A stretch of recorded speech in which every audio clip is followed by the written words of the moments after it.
Nessa casa pela primeira vez, né, para que possamos aprender um pouquinho mais, principalmente eu, porque quando começo a pesquisar sobre um assunto, eu sou a primeira a aprender e a lição, em primeiro lugar, vem para mim. Então, hoje eu vou falar sobre o nosso lado sombra. A imagem aqui, ela já diz tudo. Parece que tem uma outra pessoa tentando sair de dentro da gente. Mas antes de definir o que é sombra, eu vou contar uma historinha. Certa vez, um índio estava contando para o seu neto a história dos dois lobos que lutavam entre si. E o neto, curioso, cheio de perguntas, queria saber quem eram. Então o avô disse: um lobo, o lobo mau, é representado por aqueles sentimentos que não são nobres, como o ódio, a ganância, o ciúme, a inveja.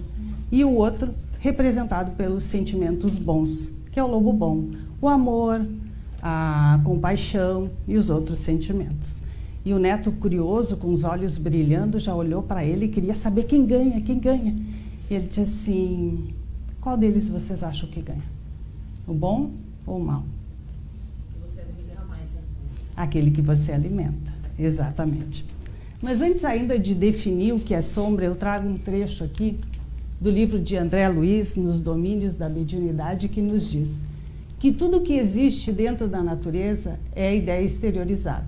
O universo é a projeção da mente divina e a Terra, qual a conheceis em seu conteúdo político e social, é produto da mente humana.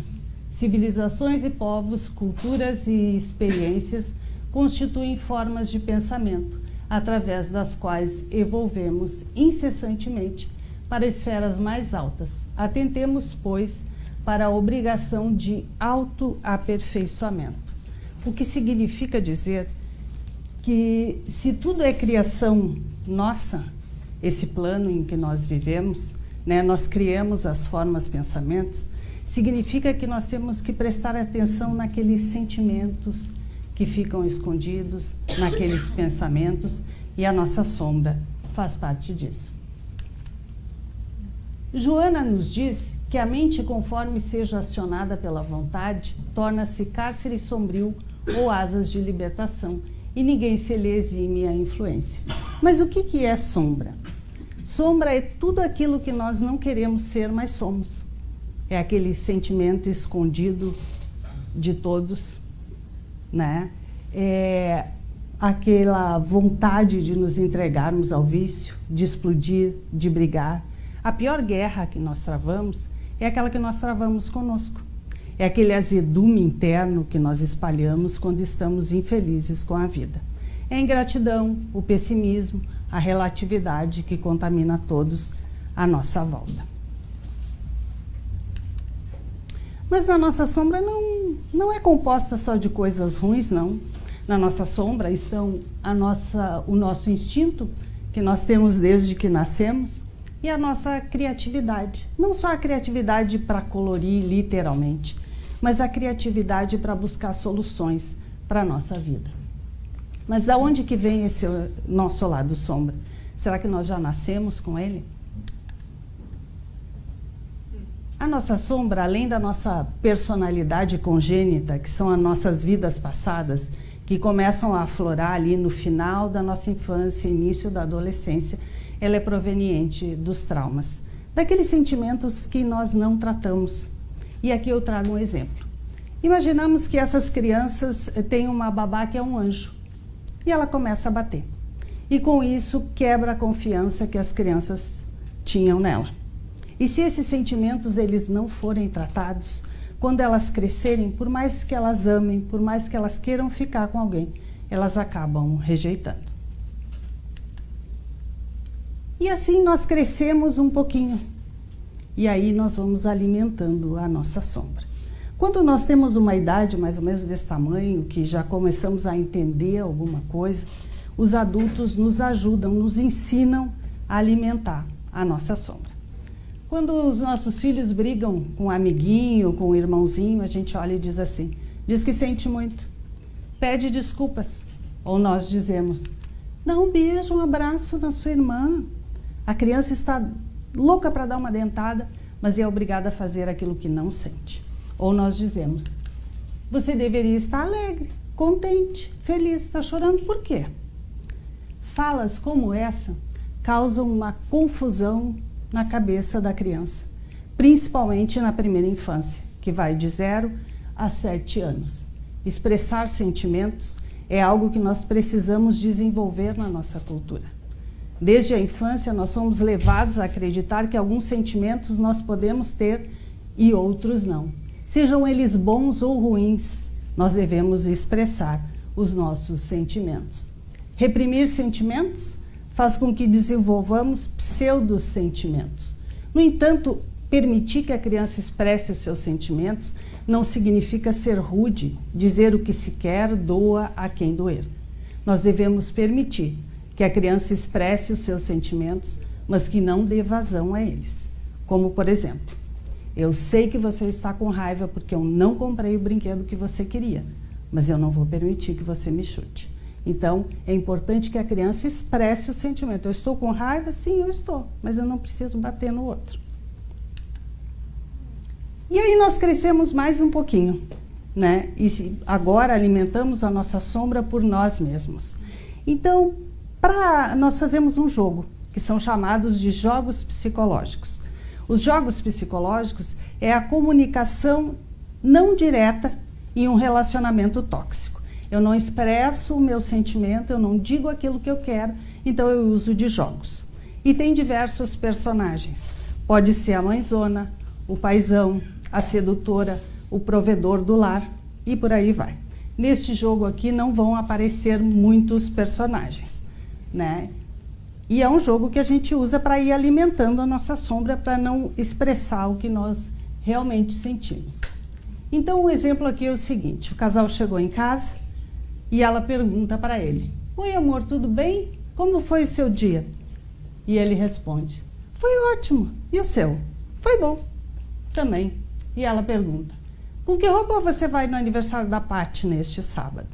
E ele pensa, droga, esqueci de falar que faz 2 meses que comprei ingresso para a final de Brasil e Argentina no Maracanã. Eu tô ferrado. Bom, mas aí ele diz o seguinte, sabe o que é, amor? Eu combinei de ir ao jogo com a galera, sinto muito, mas dessa vez eu não irei. Ele não entrou no jogo e a atitude dele é de adulto. Ela insatisfeita, totalmente insatisfeita, diz o seguinte, ela pensa, ele só pode estar de brincadeira, né? Faz 1 mês que eu avisei. E ela diz, você, querido, ela é minha melhor amiga, você tem que ir, senão já está prometendo indiretamente alguma coisa, né? E ele pensa, ela não pode estar falando sério, poxa, Brasil e Argentina, não posso perder. E ele fala, amor, a Paty faz aniversário todos os anos e sempre é uma chatice. Você sempre sai reclamando, desculpa, mas eu não irei. Atitude adulta ainda, expressando o que ele quer fazer. Mas a história não termina bem assim. Aí ela incorpora quem? A sedutora. É agora que ele vai mudar de ideia. Amor, você tem certeza que vai me deixar aí sozinha? E certamente ela já vai prometer um monte de coisa para ele, né? Depois da festa, quem sabe, a gente comemora e por aí vai. Então ele já de joelhos lá, pensando no Maracanã, eu não acredito que eu vou fazer isso de novo, força. Faz 2 meses que eu estou esperando pelo jogo. E ele responde, claro amor, que eu não irei deixar vocês sozinha. Ah, eu quero ir ao jogo. Então, na verdade, aqui ele entrou no jogo. Mas imaginemos que essa situação fosse diferente, que ele a estivesse convidando para ir ao jogo e ela pensasse, ah, não acredito, eu tenho mais o que fazer, não vou perder meu tempo. E que ele usasse de subterfúgios para convencê-la. Na verdade, nós temos que sempre nos colocar no lugar do outro, fazendo ao outro aquilo que nós gostaríamos que nos fizesse, aplicando a lei de justiça. E o que acontece quando nós alimentamos demais a nossa sombra? Nosso pequeno monstrinho ali. Ela vai crescendo, crescendo, crescendo, crescendo cada vez mais e vai tomando conta de nós. quando não expressamos os nossos sentimentos, quando deixamos de ser quem somos, muitas vezes nos encolhendo para caber no mundo do outro, não fazendo escolhas, porque não escolher também é uma escolha, a sombra passa a escolher por nós, a fim de que demos conta dela. Então, nós encontramos o amor da nossa vida. Um olha para o outro e diz, te amo. E outro, para sempre, para sempre. Quem não? Pouco tempo depois, nós estamos aqui, recém-casados. Alguém nos pergunta o que houve, era tão perfeito. Não sei, eu acho que é karma. Então saímos desse relacionamento e entramos noutro. Aí acontece de novo, e noutro, e sempre se repetindo. O mesmo acontece nas nossas relações de trabalho. O emprego era ótimo. Daqui a pouco, o chefe vira um déspota. Então, decidimos trocar de emprego. Melhor coisa que eu fiz, trocar de emprego? Pouco tempo depois, parece que o nosso chefe trocou de corpo. E assim as situações vão se repetindo na nossa vida, a fim de que demos conta da nossa sombra. Se racionalmente não estamos conseguindo fazer escolhas, pensemos o que vem à nossa mente quando lembramos de determinados assuntos e os caminhos que gostaríamos de seguir. O que o nosso coração está pedindo para que façamos ou não. Porque às vezes nós não temos olhos para ver aquilo que nos causa tristeza ou angústia. E desta forma, a sombra vai cada vez mais se incorporando por nós e fazendo as escolhas por nós. Ignorar uma situação não significa eliminá-la ou superá-la. Tal postura permite que os seus fatores constitutivos cresçam e se desenvolvam até o momento em que se tornam insustentáveis, chamando a atenção para enfrentá-los. É o que nos diz Joana. Esses são os sentimentos que a gente não trabalha. A gente pega todos esses sentimentos e tenta colocar feito boias embaixo d'água para que não venha à tona. Mas chega uma hora que não tem como. Isso tudo começa a emergir e é preciso que venha à tona para que seja trabalhado e transmutado. Desses sentimentos que eu trouxe aqui, que são poucos, existem muito mais, tem sentimentos que são bons, né? O amor. O amor nunca vai virar sombra, porque amor é amor. Mas imaginemos que eu ame alguém de outra religião e os meus pais não permitam esse relacionamento e eu não luto por aquilo que eu quero. Isso vira uma frustração, vira uma sombra na minha vida, porque não tem mal nenhum em eu amar alguém de outra religião, mas eu sufoco esse sentimento e isso vira um trauma. A mesma coisa o prazer. Eu me nego o prazer à alimentação e eu desenvolvo alguma doença e isso vira uma sombra na minha vida. Eu não enfrento as situações. E se eu viver desta forma, eu perco a autenticidade. Eu passo a viver de máscaras. Eu crio uma persona, aquela pessoa perfeitinha, que não se irrita, que não nada, mas que também não trabalha esses sentimentos. Então Joana nos diz em O Ser Consciente, que esmagado por conflitos que não serenam de intensidade, o homem moderno procura mecanismos escapistas em vãs tentativas de driblar as aflições, transferindo-se para os setores do êxito exterior, do aplauso e da admiração social. Embora os sentimentos permaneçam aguilhoados e ferreteados pela angústia e pela insatisfação. As realizações externas podem acalmar as ansiedades do coração momentaneamente. Não, porém, erradicá-las, razão porque o triunfo externo não apazigua interiormente. A gente pode viver de superficialidade, mas aqueles sentimentos que a gente tem ali guardado, que não foram trabalhados, a gente sabe que eles estão ali e que um dia a gente vai ter que mexer nisso. Alguém já abraçou seu monstrinho hoje? Não? Ninguém? Sim?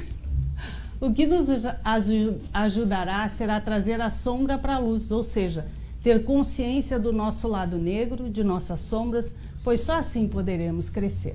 A sombra é parte nossa e é algo bom, mas escondida pode transformar-se em maus pensamentos. Descoberta e compreendida nos levará à plenitude. Combater não é o caminho, mas a aceitação. Deepak Chopra nos diz que ao abraçarmos a nossa sombra, nós sairemos da ilusão de que a obscuridade nos dominará. Ao invés disso, nós veremos o mundo sob uma nova luz. Longe de ser assustador, abraçar a nossa sombra nos causa inteireza, permite que sejamos reais, que manifestemos o nosso verdadeiro eu, liberando as nossas paixões e realizando os nossos sonhos. No entanto, liberar as nossas paixões e realizar os nossos sonhos não significa viver a vida dissolutamente, como o filho mais jovem da parábola do filho pródigo. Significa que em tudo que pensarmos, em tudo que fizermos, nós sempre aplicaremos a lei de justiça, fazendo aos outros o que gostaríamos que nos fizessem. A questão 645 do Livro dos Espíritos nos diz que quando o homem se acha, de certo modo, mergulhado na atmosfera do vício, o mal não se lhe torna um arrastamento quase irresistível? Arrastamento, sim. Irresistível, não. É por isso que muitas vezes nós pensamos que nos porões do inconsciente só tem podridão. Isso é um equívoco. A proposta do Evangelho não é a contenção dos nossos defeitos, mas o desenvolvimento das nossas virtudes.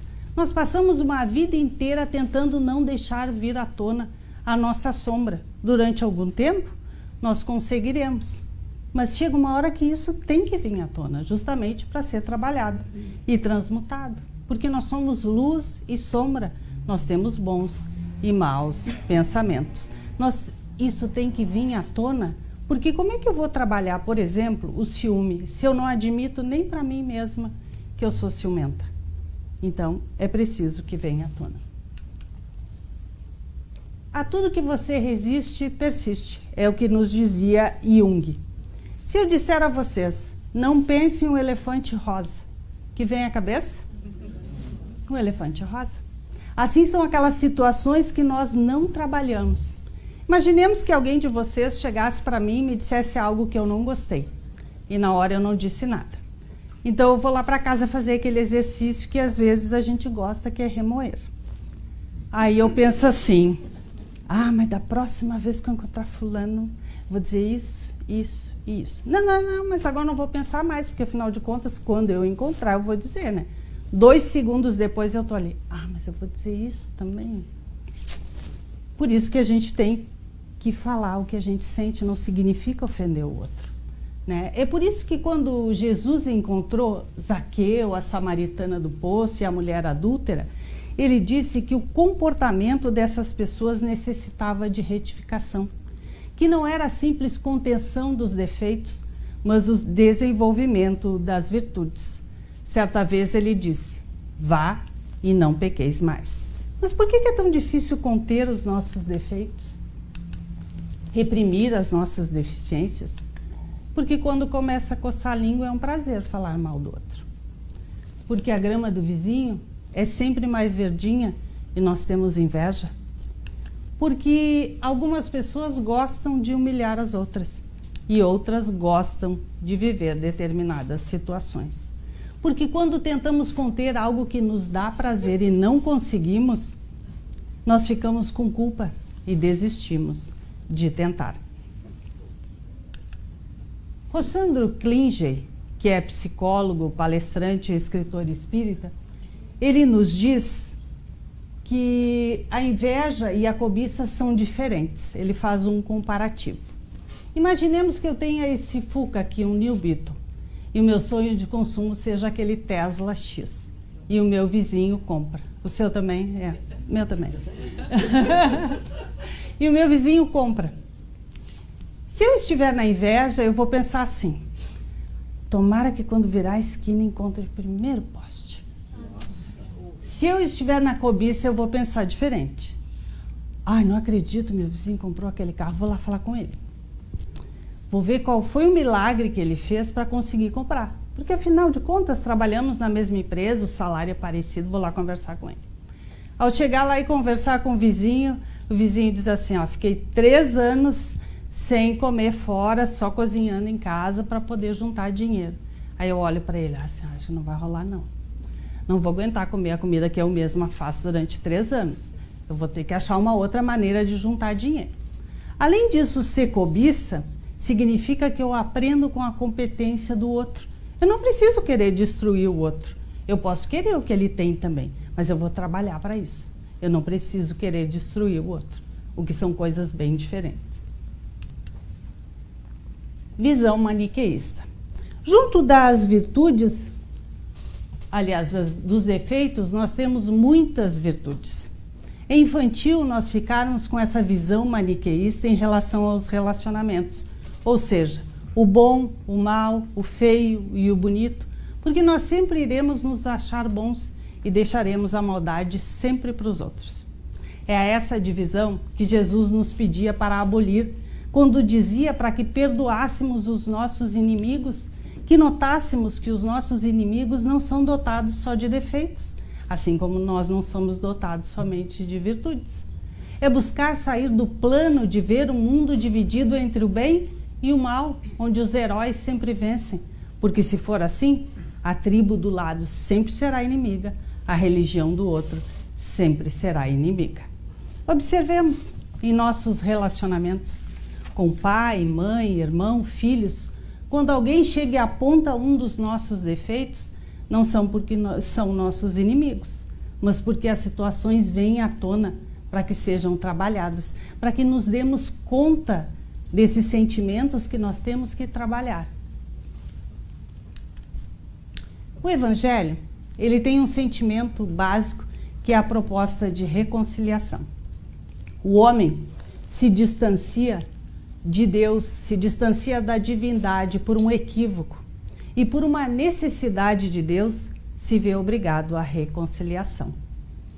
E essa reconciliação é uma reconciliação com todos. Nós não podemos ter a ingenuidade de querer aderir a um sistema de crenças sem que haja uma conversão das nossas atitudes. Em primeiro lugar, eu tenho que me aceitar como eu sou, com os meus defeitos, com as minhas virtudes, com as minhas sombras. E estes filhos do mesmo pai com quem eu tenho que me reconciliar não são aqueles que têm a mesma visão de mundo. São aqueles que diferem principalmente no campo da fé. São aqueles que têm uma condição financeira diferente da minha. É preciso que nos lembremos da nossa criança interior, daquela que se alegrava com tudo, que não via diferença entre raça, cor ou credo.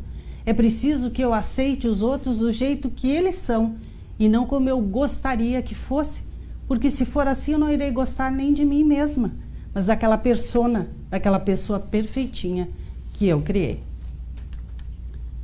Perfeição.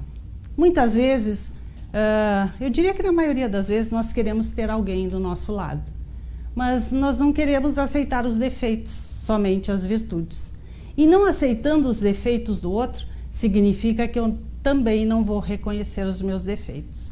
E não reconhecendo os meus defeitos, eu não desenvolvo virtudes, ou eu vou ficar em uma contenção moral absoluta. É extremamente importante que eu manifeste o meu verdadeiro eu.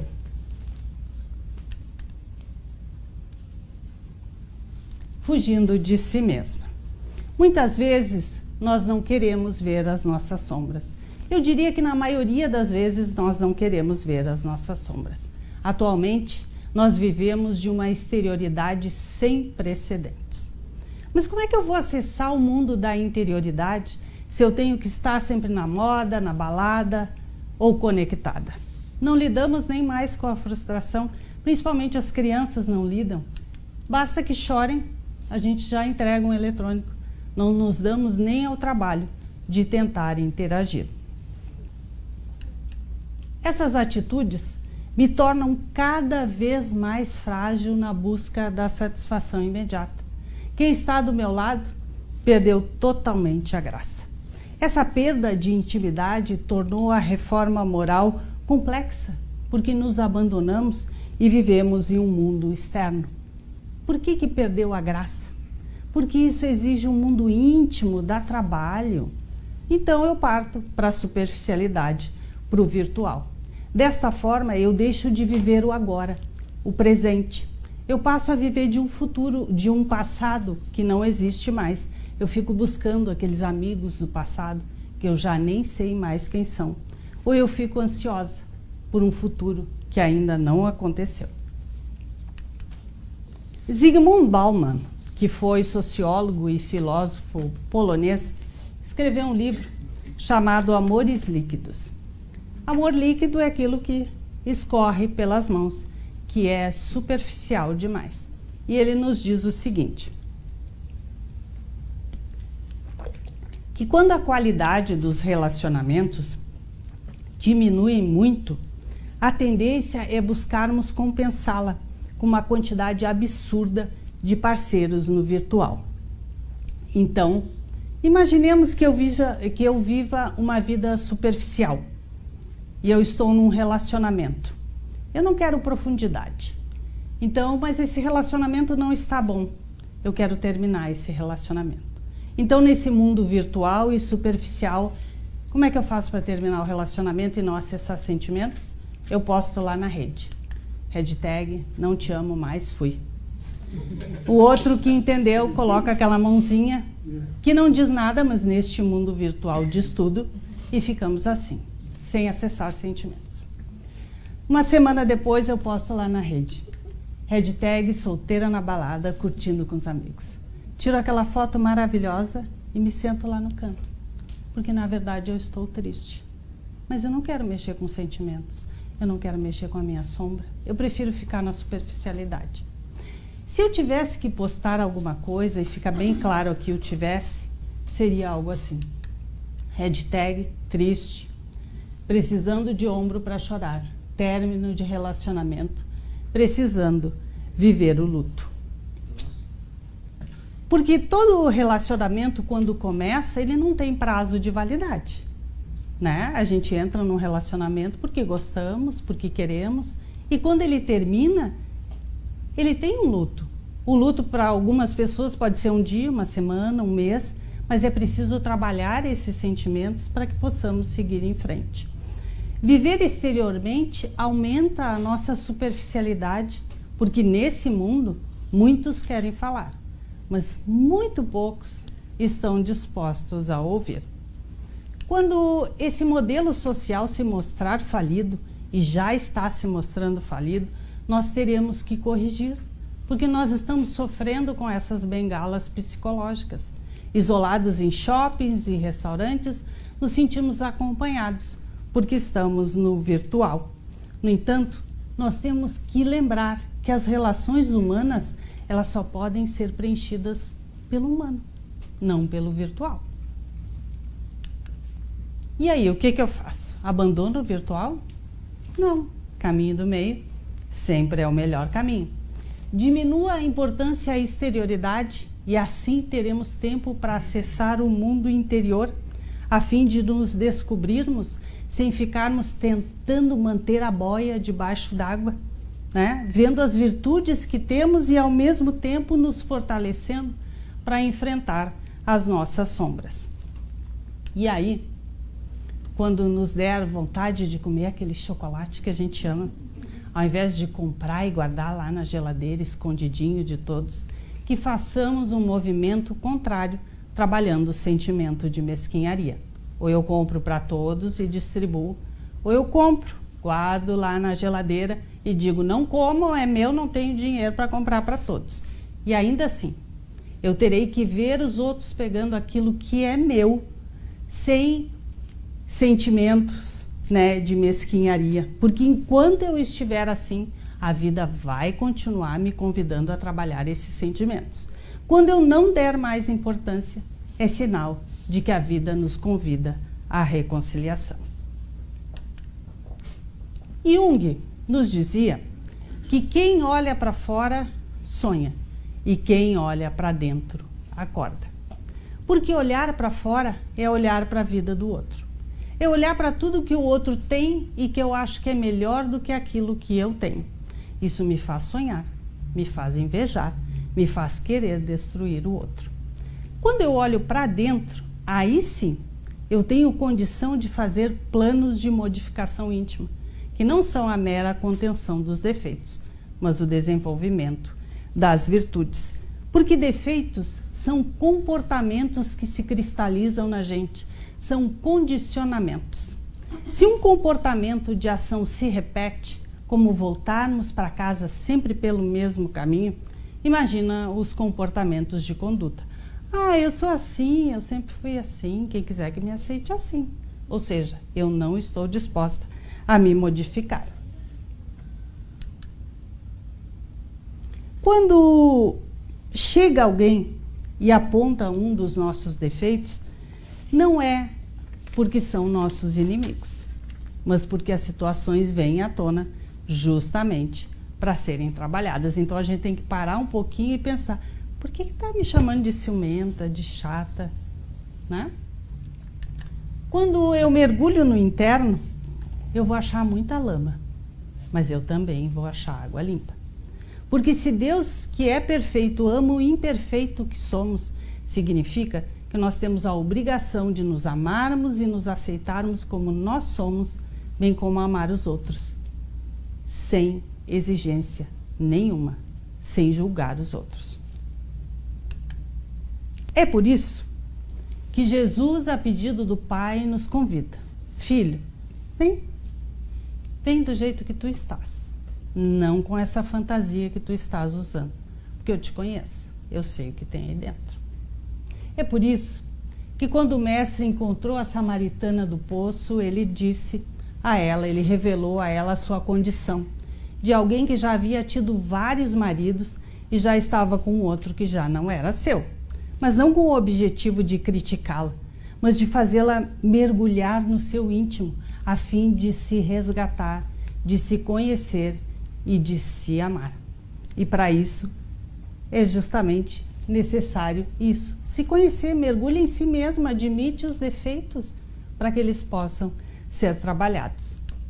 É colocar o celular no modo silencioso, sem a esperança que ele irá nos trazer algo de fantástico que irá modificar as nossas vidas. O que irá modificar as nossas vidas são os nossos relacionamentos reais, que irão nos fazer desenvolver as habilidades emocionais. O resto é superficialidade. Quando Jesus encontrou os personagens que manifestavam o seu lado sombra, como foi o caso de Maria Madalena, ele disse: vocês acham que só ela tem sombras? Que só ela tem defeitos? Então pode jogar pedras. Mas o objetivo dele, além de salvá-la do apedrejamento, era o de instruir. Porque quando nós temos coragem de mergulhar em nós, nós nos descobriremos. Portanto, se alguém chegar e nos disser alguma coisa, nos criticar, é hora de nós pararmos e refletirmos. Não tenho eu feito mais ou pior do que essa pessoa que eu estou criticando? Por que devo eu, então, apedrejá-la? Se nós queremos tomar conta de uma sombra, se nós queremos cobrar a conta de uma sombra, essa sombra é sempre a nossa, nunca a do outro. Nós não podemos condenar o outro naquilo no qual nós nos absolvemos. Como devemos nos relacionar com a nossa sombra? Nós devemos nos perguntar sobre aquelas questões que nos incomodam e que devem ser resolvidas. Ao deixarmos de lado a nossa sombra, isso nos causa um incômodo, uma angústia, uma culpa e passamos a ter sintomas físicos que nós não sabemos de onde vem. A nossa sombra é um desafio moral e nós temos que trabalhar isso cada vez mais. Meus valores e crenças precisam ser revistos. É trabalhoso fazer isso, mas é rico em libertação e deve ser feito sem culpa e sem julgamentos. Estágios de reconhecimento da sombra. Existem 4 estágios de reconhecimento da sombra e eu espero todos nós estejamos no último. 1. Ela permanece inconsciente fazendo escolhas por nós. São aqueles exemplos que eu trouxe do casamento, do trabalho e da RedTech. Enquanto eu não reconhecer, ela vai continuar me convidando a trabalhar. 2. A projetamos nos outros e repudiamos neles o que é intolerável tão perto de nós. Mas como ousas trazer para perto de mim algo que eu não tolero? Por exemplo, o puritanismo. Eu critico no outro aquilo que eu quero fazer. 3. Nos identificamos com ela e a vivemos não sendo capazes de uma autocrítica. Ah, eu sou assim, quem quiser que me aceite assim, né? Ou pode ser aquelas coisas um pouquinho assim, menores, inveja branca, mentira boa, ou talvez pode ser algo um pouco mais pesado, como o filme Beleza Americana, onde todo mundo começou a viver a sua sombra sem se importar com os outros. E o último, admitimos que aquilo que não nos deixa confortáveis é, apesar de tudo, nosso. Então crescemos em nossa capacidade de trabalhar com essas energias de forma consciente. Eu dou atenção a tudo que me incomoda, a tudo que me faz sair do eixo, a tudo que me tira o fôlego. O que essa pessoa, situação está querendo me dizer? O que o meu coração está pedindo para que eu faça? Eu paro e reflito. Ao escrevermos sobre o nosso dia, nós veremos que várias situações batem do mesmo jeito. O que me incomoda, o que me causa angústia, eu consigo perceber. É importante a gente anotar e ver o que está acontecendo. Quais são aquelas atitudes positivas que também me causam incômodo? Porque muitas pessoas têm dificuldade de dizer eu te amo, de abraçar, de elogiar, porque criamos uma vida tão racional que demonstrar sentimento é sinônimo de que a coisa não é bem assim, eu não posso demonstrar. Nós fomos educados assim, né? Racionais demais. Mas é importante que demonstremos os nossos sentimentos. E aí, o que eu faço para trabalhar a minha sombra? Conhece-te a ti mesmo. É o que nos diz o Livro dos Espíritos. É necessário que olhemos para dentro de nós e que busquemos lá dentro a nossa sombra, aquela que ardentemente buscamos esconder dos outros, mas principalmente de nós mesmos. Nós devemos parar agora, buscar no dia de hoje, no dia de ontem, na semana que passou, algo que demonstre a nossa sombra e aceitar, não nos criticando, mas simplesmente nos aceitando como nós somos, porque não somos só defeitos. E essa é a maneira de trabalhar a sombra, é trazer à tona, porque perfeito, só Deus. Talvez não consigamos fazer isso sozinhos e uma psicoterapia pode nos ajudar. A questão 919 do Livro dos Espíritos nos diz: qual o meio prático mais eficaz para se melhorar nessa vida e resistir ao arrastamento do mal? Um sábio da antiguidade vos diz: conhece-te a ti mesmo. Compreendemos toda a sabedoria dessa máxima, mas a dificuldade está precisamente em se conhecer a si próprio. Qual o meio para chegar a isso? Fazei como eu fazia, como eu vivi na Terra. Né? Quando chegava em casa, revisava o seu dia, via se não tinha magoado ninguém, o que tinha feito, o que não tinha feito. Fazer uma revisão do nosso dia. Eu ofendi alguém, eu não ofendi, eu disse o que eu queria, eu expressei os meus sentimentos como eu devia, sem ser rude com ninguém. Né? Por isso que a gente tem que escrever, fazer uma revisão do nosso dia lá e aos pouquinhos a gente vai trabalhando esses sentimentos. André Luiz, nos Domínios da Mediunidade, nos diz que nossos irmãos sofredores trazem consigo individualmente o estigma dos erros deliberados a que se entregaram. A doença, como resultado de desequilíbrio moral, sobrevive no perispírito alimentada pelos pensamentos que a geraram, quando esses pensamentos persistem depois da morte do corpo físico. E ele segue dizendo que o túmulo nada mais faz do que um banho revelador das imagens que escondemos deste mundo. Então a gente tenta esconder os sentimentos, aqueles vícios, Mas quando chega do lado de lá, está tudo escancarado. Então é melhor a gente trabalhar enquanto nós estamos deste lado aqui, né? André Luiz nos diz que nossa alma vive onde se lhe situa o coração. Imaginemos que essa menina quisesse ser bailarina e alguém disse para ela que isso não era a profissão. E ela não seguiu o sonho. O hábito é um comportamento que nos dá uma certa compensação. Neste caso, não sair da zona de conforto é a compensação. Nós temos que lutar pelas coisas que nós queremos. Todo mundo tem o que mudar. Ninguém é Deus. Nós devemos mudar os nossos comportamentos a fim de que possamos mudar as nossas crenças. Não é o mundo quem tem que mudar. Somos nós quem temos que mudar.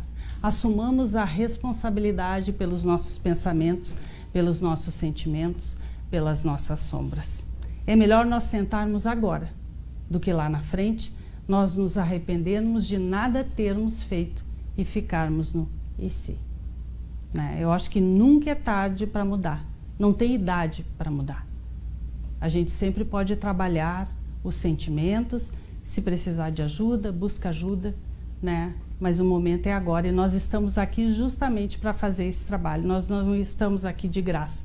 Nós viemos aqui para trabalhar esses sentimentos e para que possamos voltar melhor do que aqui chegamos. Pedro Calabres, que é psicólogo e neurocientista, nos diz que cada ano a mais em nossas vidas é um ano a menos para efetuarmos as mudanças necessárias. Quando a gente faz aniversário, todo mundo diz, um ano a mais. Não, é um ano a menos. Né? Para a gente trabalhar aquilo que a gente veio aqui trabalhar. E eu trago aqui um pequeno vídeo, talvez vocês já tenham visto, da Mandy Harvey, que ela fez exatamente o que eu disse. Ela saiu da zona de conforto para lutar pelaquilo que ela queria. Ela é cantora, ela participou de um reality show, acho que o ano passado, só que ela ficou surda há 10 anos. Então, cantar sem escutar a própria voz é praticamente impossível. Então, o que ela fez? Ela saiu da zona de conforto. Ela literalmente tirou os calçados, colocou os pés no chão para sentir a vibração do som e para poder cantar lindamente. Ele vai colocar o videozinho pra gente.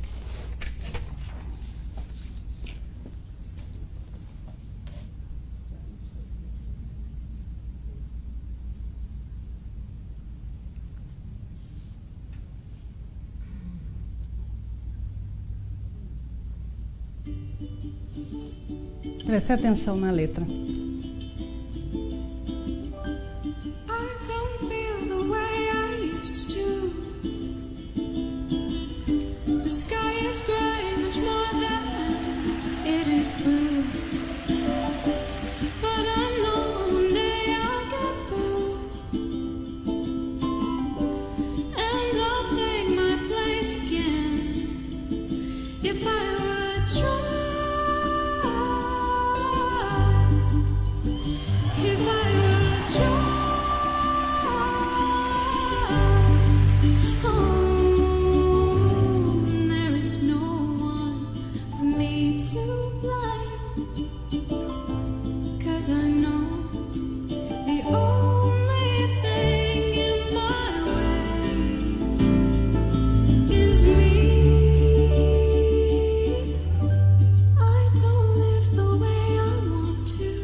Então, para encerrar, baseado nessa música, eu gostaria de dizer a vocês que se o nosso céu estiver mais cinza que azul, busquemos o que faz o nosso coração bater mais forte. Saiamos da nossa zona de conforto e abracemos a nossa sombra, a fim de que o nosso corpo não passe a sofrer as consequências da nossa inércia. E a nossa bibliografia. Muito obrigada pela oportunidade. Um bom final de semana a todos.